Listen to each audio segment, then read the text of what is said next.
What if I told you that in 1811, 24 young women walked into a forest in Portugal and simply vanished? Not just disappeared, erased, as if they had never existed at all. No search parties, no official records, no questions asked. For over a century, their fate remained buried beneath the roots of ancient trees and the weight of institutional silence.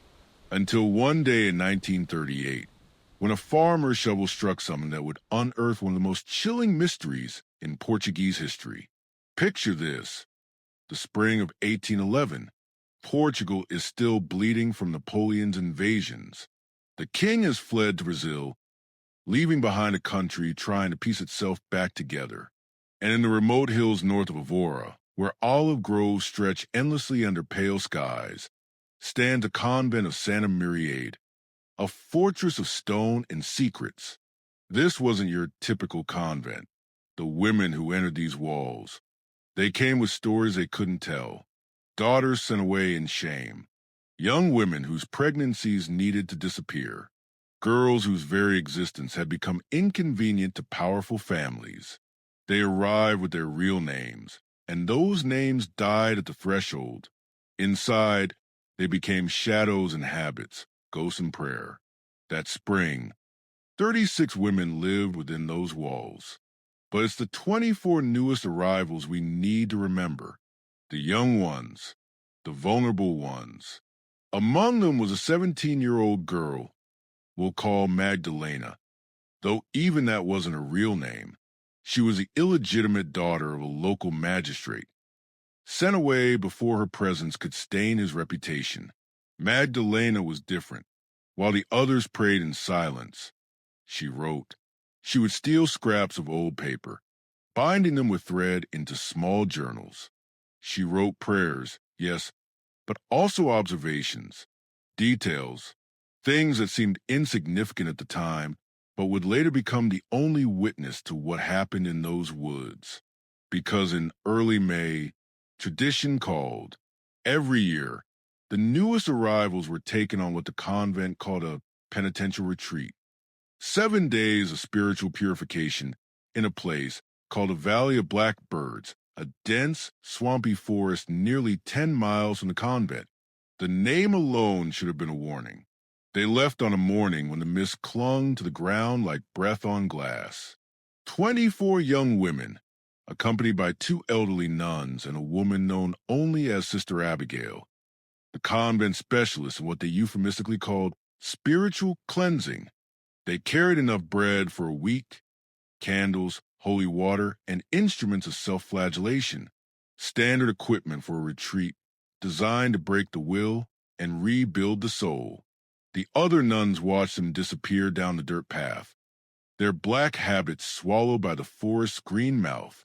It was the last time anyone would see them alive. But here's what chills me to the bone.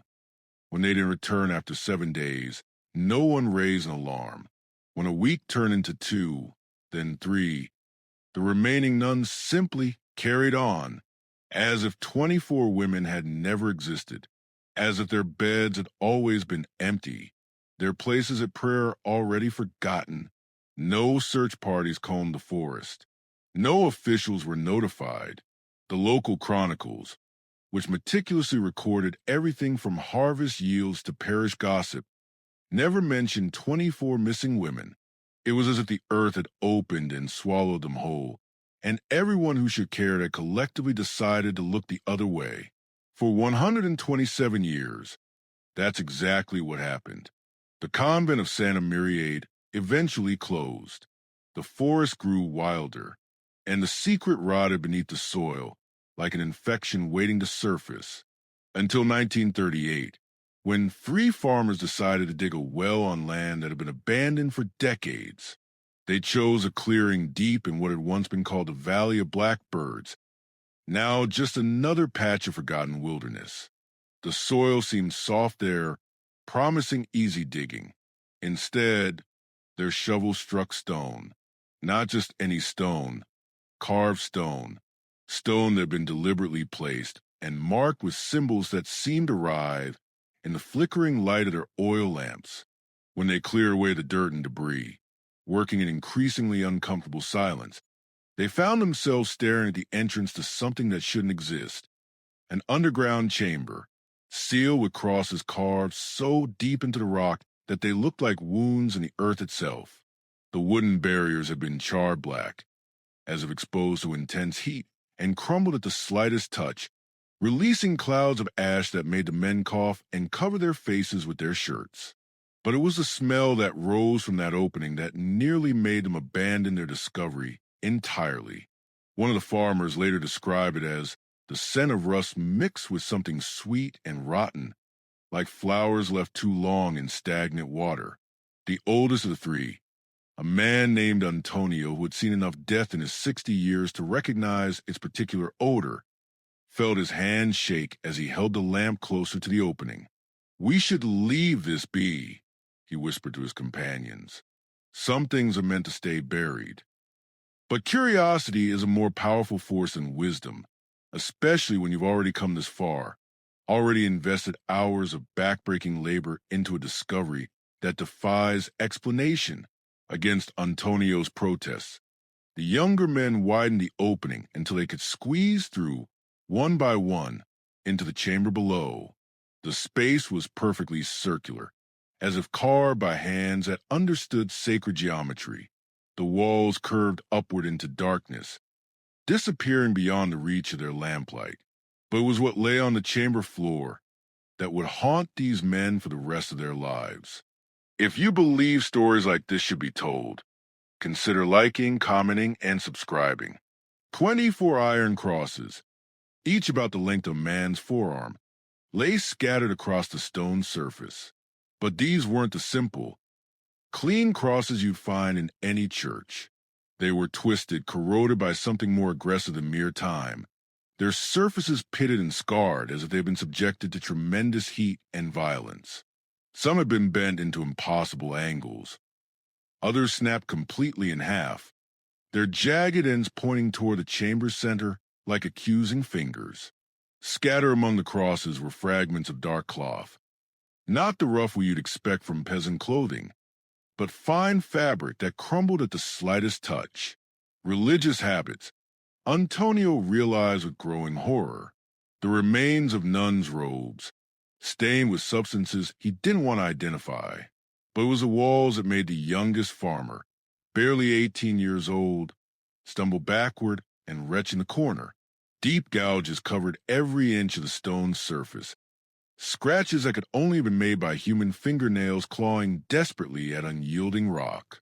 Some of the gouges were so deep that bone fragments still clung to the stone, fingernail and knuckle pieces embedded in granite, marking the final, frantic moments of women who had realized too late that they were trapped.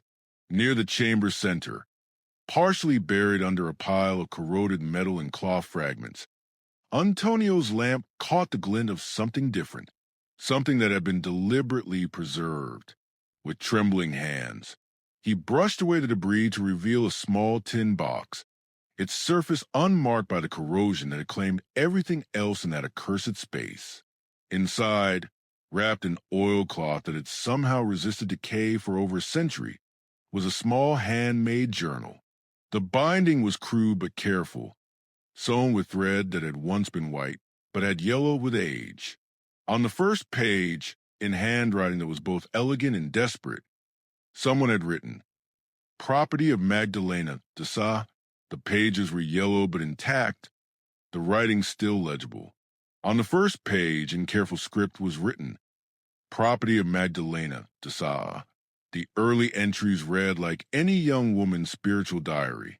Descriptions of prayer routines, reflections on scripture, the small complaints and observations of convent life. But as you turn the pages, as the dates progressed into those 7 days in the forest, the tone began to shift. "The forest feels wrong," she wrote on the second day, her handwriting still steady but showing the first signs of pressure in the way she pressed the pen into the paper. "Not evil exactly, but empty of God. Sister Abigail says this is why we're here, to fill the emptiness with our suffering. She speaks of us as vessels, Hollow things that must be emptied completely before they can be filled with divine purpose.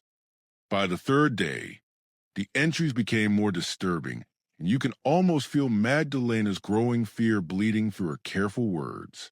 The elderly nuns stopped providing proper meals today. They gave us only scraps of bread soaked in vinegar, saying that hunger brings us closer to Christ's suffering. But it's not ordinary vinegar. It tastes of metal and leaves us drowsy, confused. Katerina tried to refuse hers, and they held her down, forced it down her throat until she choked. When she finally stopped struggling, she had this strange look in her eyes, like she was seeing something the rest of us couldn't. Sleep has been forbidden, reads another entry, the letters growing shakier with each line. We must kneel in prayer until our knees split open and bleed onto the forest floor. Sister Abigail says pain is the pathway to grace, that our blood waters the spiritual ground we're meant to consecrate. Some of the girls have stopped speaking entirely. They stare at nothing and repeat prayers in languages I don't recognize, not Latin, not Portuguese, something older and darker that makes my skin crawl when I hear it. They burned our blankets on the fourth night, Magdalena wrote, her desperation now evident in every word. Said we must learn to live without earthly comforts, that our flesh must be weakened before our spirits can be strengthened. But I think they want us weak for other reasons. Want us hollow, compliant, too broken to resist whatever comes next. Isabel tried to run tonight. They caught her before she reached the tree line. I can still hear her screaming. One of the most chilling entries details what Magdalena called the choosing ritual. Each day, Sister Abigail would select one of the young women for what she termed individual purification. The chosen girl would be taken deeper into the forest, to a clearing where no prayers were said and no hymns were sung. Only silence broken by sounds that Magdalena couldn't bring herself to describe in detail. Today they chose Maria.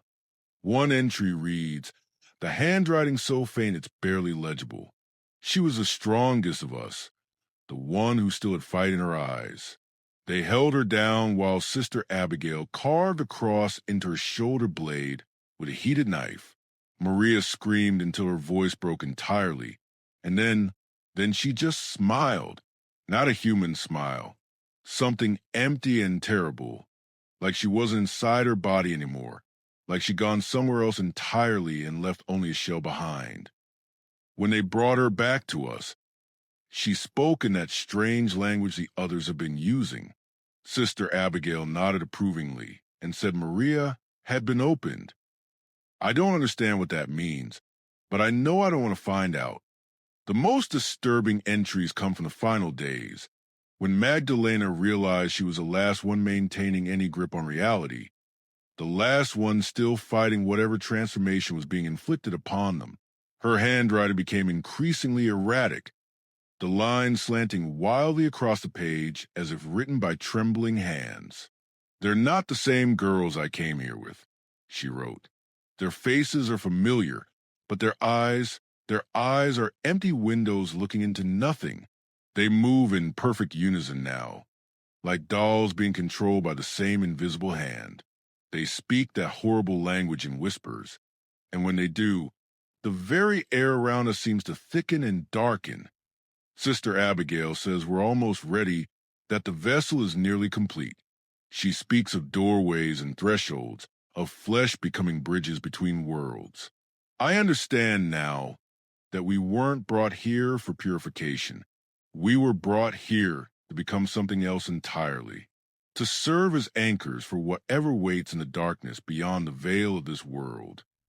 The penultimate entry, written in letters so faint they're barely visible on a yellowed paper, contains just one sentence that would echo through the decades. I am the last one who remembers her own name. Tomorrow at sunrise, they say my flesh will become the final thread in their terrible tapestry. I don't understand what they mean, but if someone finds this, please remember that we were human once. The final page is stained with blood and something else, a fingernail, torn away in desperation. still clinging to the paper where she pressed it as she wrote her last words. One of the farmers secretly copied the journal before church authorities arrived to confiscate it. The chamber was sealed again, this time permanently, under the excuse of structural instability. The men who discovered it were relocated to distant villages. No official report was ever filed. The story was buried as efficiently as the bodies had been. But here's what haunts me most about this case. The silence wasn't accidental. It was orchestrated. Think about it. How does an entire religious community, an entire region, collectively forget 24 human beings? The answer lies not in what happened in that forest, but in what Sister Abigail represented to the convent's hierarchy. Because Sister Abigail wasn't just another nun. The few records that survived suggest she had been with the convent for decades, arriving sometime in the 1790s with credentials from Rome itself. She brought with her practices that predated Christianity, rituals that she claimed would purify the feminine corruption that supposedly plagued these unwanted daughters. The church authorities didn't just tolerate her methods, they depended on them. She was their solution to a problem that couldn't be spoken aloud. What to do with a growing number of inconvenient women whose very existence threatened the carefully constructed facades of Portugal's elite families. These weren't random victims, discarded by chance or circumstance. Each of the 24 had been specifically selected, carefully chosen from a system that treated inconvenient daughters like problems to be solved rather than human beings to be protected. To understand the true horror of what happened in that forest, you need to understand how Portugal's elite families dealt with their embarrassments in the early 1800s. Picture a society where a family's reputation was worth more than a daughter's life, where a single scandal could destroy generations of carefully built social standing. In this world, certain types of girls became liabilities that needed to be managed with surgical precision and absolute discretion. Magdalena de Sa wasn't just any magistrate's daughter. She was a living proof of her father's affair with a married woman from a prominent family. Her very existence threatened not one, but two powerful bloodlines. When she reached the age where her resemblance to her father became unmistakable, when whispers began circulating in Avora's social circles, her removal became a necessity disguised as religious devotion. The process was always the same, refined over decades of practice. First came the carefully orchestrated spiritual calling, a sudden, inexplicable desire for religious life that would be praised publicly while privately relieving everyone involved. Then the generous donation to the convent, always substantial enough to ensure complete discretion. Finally, the quiet transfer, usually at night, with paperwork that would conveniently disappear within months. Caterina Vaza's story reveals another layer of this systematic disposal. Her father was a merchant whose business depended on credit from the church and loans from noble families. When Caterina became pregnant by a young man whose family refused to acknowledge the relationship, she became a threat to her father's entire livelihood. The child could have been used as leverage against him, or worse, the scandal could have destroyed his reputation entirely. So Caterina disappeared into the convent system. Her pregnancy terminated through methods that left no official record.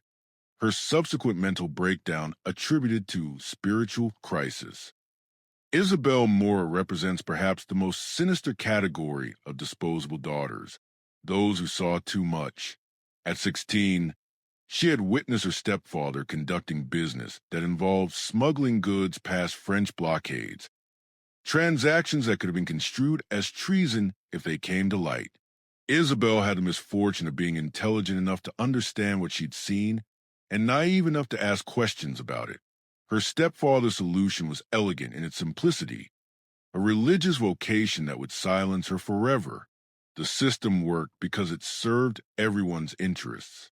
The families got rid of their problems, the church received substantial donations, and the girls themselves were presented with the illusion of choice.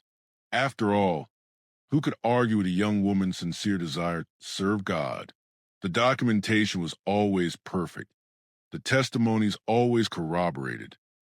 The donations always substantial enough to ensure that no uncomfortable questions would be asked. Sister Abigail had become the specialist in handling these particular cases. The girls who came to the convent not out of genuine calling, but out of family necessity. She understood that traditional religious conversion wouldn't work on young women who had been forced into religious life against their will. They needed to be broken more thoroughly, remade completely, their very sense of self erased and rebuilt in whatever image served the institution's needs. But Sister Abigail had taken this process far beyond what even her superiors had intended.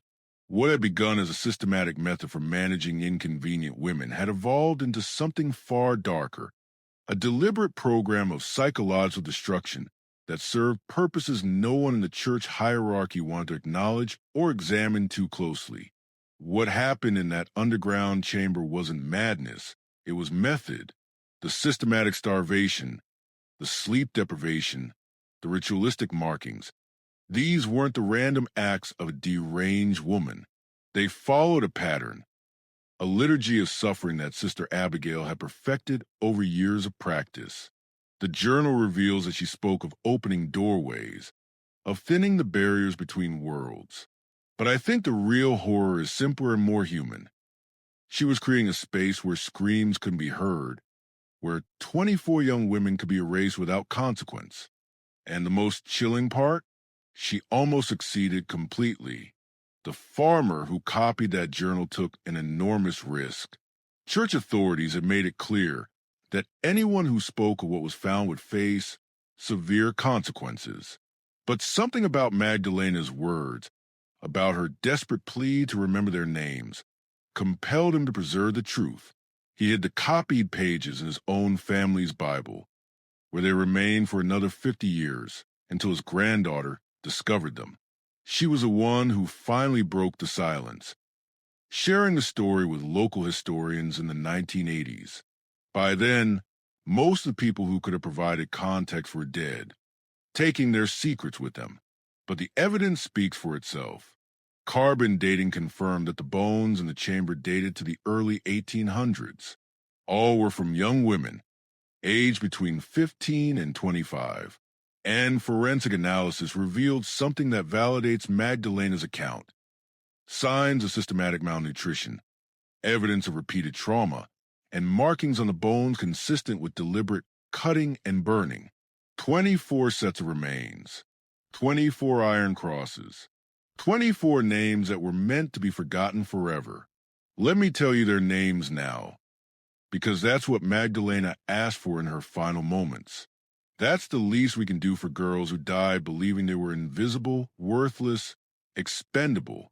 Magdalena de Sa, 17, daughter of a magistrate who valued his reputation more than his child's life.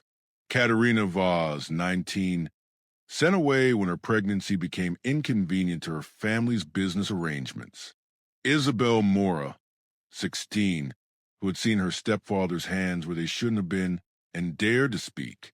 Teresa Santos, 20, whose only crime was refusing an arranged marriage to a man 3 times her age. Maria Fernandez, 15, locked away when she started having seizures that her family believed were demonic possession. Ana Pereira, 18, whose intelligence intimidated her brothers enough that they convinced their father she was dangerous. Joanna Silva, 17, caught reading books that women weren't supposed to understand. Beatriz Costa, 21, who had the audacity to question a priest's sermon in public. Ines Rodriguez, 16, whose beauty attracted the wrong kind of attention from powerful men. Francisca Alves, 19, who refused to pretend her bruises came from falling downstairs. Clara Nunez, 18, who wrote poems that her father considered inappropriate for a woman. Luisa Cardoso, 17, who was caught teaching peasant children to read. Rosa Barbosa, 20, whose dowry disappeared into her guardian's gambling debts. Esperanza Marquez, 16, whose name meant hope, hope that was extinguished in that dark chamber. Antonia Soares, 19, who had witnessed a murder and couldn't be trusted to stay quiet. Victoria Lopez, 18, whose name meant victory, a victory that never came. Graca Pinto, 17, whose grace couldn't save her from her uncle's greed.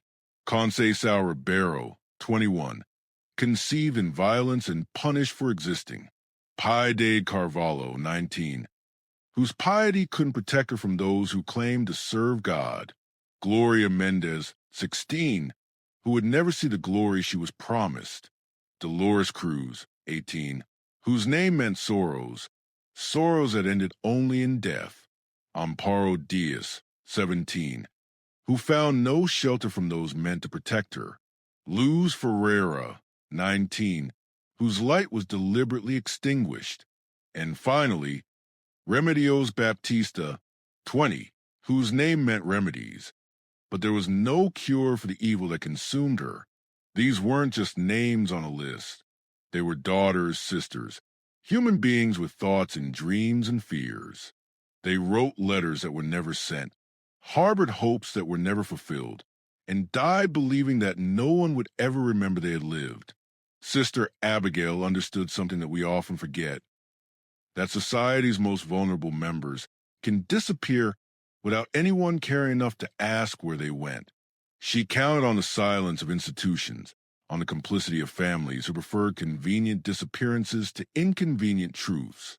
And for 127 years, her calculation proved correct.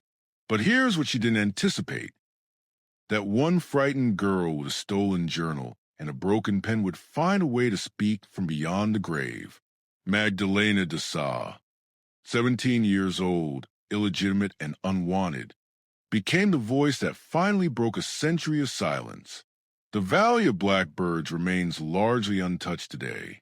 The Portuguese government quietly purchased the land in the 1990s and designated it as a nature preserve, but locals know the real reason. Some places are too haunted to develop, too stained with suffering to ever truly heal. The convent's records, what few remain, show that Sister Abigail disappeared shortly after the retreat that claimed 24 lives. Some say she fled to avoid questions that were never asked. Others believe she simply moved on to another institution, another group of inconvenient women who needed to disappear. But I think about Magdalena's final words, about flesh becoming a veil between worlds. And I wonder if Sister Abigail got exactly what she was seeking. If in that underground chamber, in that perfect circle of twisted iron and human suffering, she finally opened the doorway she had been working toward for decades. And if she did, if the barriers between worlds really were thinned by what happened there, then maybe those figures people see in the forest aren't memories at all. Maybe they're exactly what they appear to be. 24 young women, still trapped in the space between life and death, still waiting for someone to remember their names. The truth is, we'll never know exactly what Sister Abigail intended, or what she believed she was accomplishing in that chamber of horrors. The human mind is capable of justifying almost any atrocity if it serves a perceived greater purpose. She probably died believing she was doing God's work, that the suffering she inflicted was somehow sacred, necessary, purifying. That's the most terrifying thing about evil. It rarely recognizes itself. It wears a mask of righteousness, speaks in the language of salvation, and convinces itself that cruelty is kindness, that destruction is creation. But Magdalena's journal reminds us that no matter how thoroughly evil tries to erase its victims, truth has a way of surviving. It hides in hidden places, waits in patient silence, and emerges when we least expect it to shine light into the darkest corners of human nature. So the next time you hear about someone who simply disappeared, someone whose absence was met with suspicious silence, remember the 24 young women of the Valley of Blackbirds. Remember that their names were almost lost forever, that their suffering was meant to remain hidden, that their voices were silenced by those who claimed to speak for God. And remember that sometimes, if we listen carefully enough, the dead find ways to speak. They whisper through discovered journals, through bones that refuse to stay buried, through dreams that feel too real to be imagination. In the end, Magdalena de Sa got her wish. Their names are remembered, their story is told, and somewhere in a forest where birds don't sing and dogs won't walk, 24 young women finally rest in the knowledge that they were not forgotten after all. But on misty mornings when the light filters through the trees just right, you might still see them there, patient, eternal, waiting for the next person who needs to remember that the disappeared are never truly gone as long as someone is willing to speak their names aloud.